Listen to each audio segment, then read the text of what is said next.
My name is Aaliyah Young, and I'm a junior in the University of Washington's Human-Centered Design and Engineering program. This is a final reflection for my user research project in HCDE 313.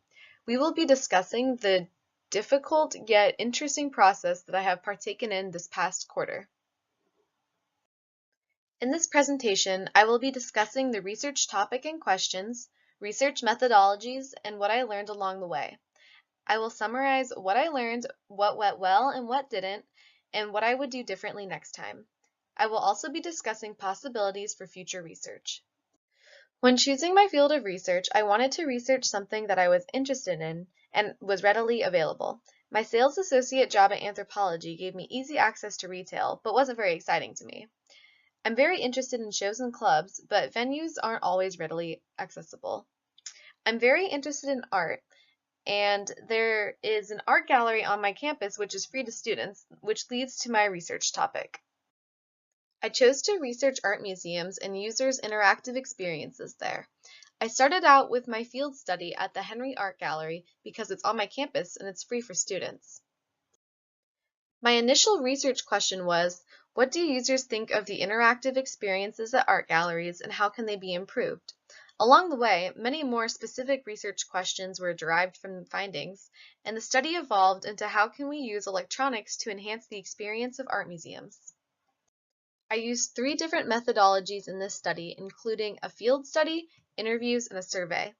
These 3 different methodologies yielded new info throughout the course of the study, and each methodology taught me new things about user research. For my field study, I used peer observation for 3 30-minute sessions on different days in the Henry Art Gallery. In each session, I spent 10 minutes in 3 different galleries. I used my phone to take notes and watched how users navigated the different galleries, interacted with the art, and interacted with each other. After using affinity diagramming to organize my data and come up with my results, my main finding was that people use their phones in galleries much more often than I expected, which led to further research questions in my interviews and surveys. The field study was very interesting, but I didn't realize how challenging and time-consuming analyzing the data would be. Most of my results didn't end up being worked into my next steps, which I would have changed if I could. I learned a lot during my field study, which includes expanding to more locations is useful for collecting broad data, backing up notes in case they get deleted, and redoing the final notes right after the session to avoid confusion. For my interviews, I interviewed 4 college students in the greater Seattle area who had been to a museum in the past month. I used semi-structured interviews in order to get accurate data, but also be able to dive in deeper when needed. I based my interview questions off of the results from my field study about phone usage. I learned that all participants use electronics for one reason or another, are open to electronic use, and enjoy traditional aspects of museums. These results would later be applied to my surveys. I analyzed my data by highlighting important quotes and finding themes. I really enjoyed getting personal qualitative data for my interviews. It was actually a lot easier to parse through this data compared to my field study. Once again, I had technical troubles, so I learned to always record and back up my interviews and type them up right after the fact. I also learned to know exactly what I'm looking for going into my interviews and creating solid interview questions. For my survey, I wanted to dive in deeper to electronic use in museums and try to find out how many people were using them, what they were using them for, and what new electronic experiences they were open to. I used Google Forms to make my survey, and I administered my survey on Facebook and got 47 responses. The results of this survey showed that almost everybody was already using electronics and mostly using them for taking pictures, contacting friends and family, and doing further research.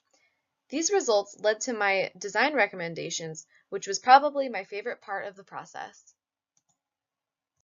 Surveys are really important because you can get hard data from so many different people. I felt like my survey data was much stronger than my interview data, though I wish I could spread my survey farther than the Pacific Northwest.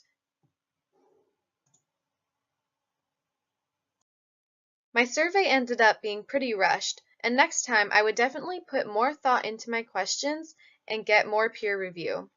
I would also have more open-ended questions because they were so interesting, even though they're harder to analyze. Overall, I learned that each method is very important to user research. It's also important to be passionate about your project and to be very prepared each step of the way. My data was strong because I reiterated many findings, I had a large sample size, and I used these different methods to collect my data. But I only did my field research in one museum, I only interviewed college students, and I only sent my surveys out to adults in the Pacific Northwest. I think it would be very cool to take the lessons that I learned from this project and apply them to future research. It would be very interesting to see how electronic experiences can be incorporated into the physical structures of museums and what the current layouts of certain galleries affect the user experience. I would also like to be able to expand this to different cities or maybe even different countries, since museums are so different in so many different areas. Thank you so much.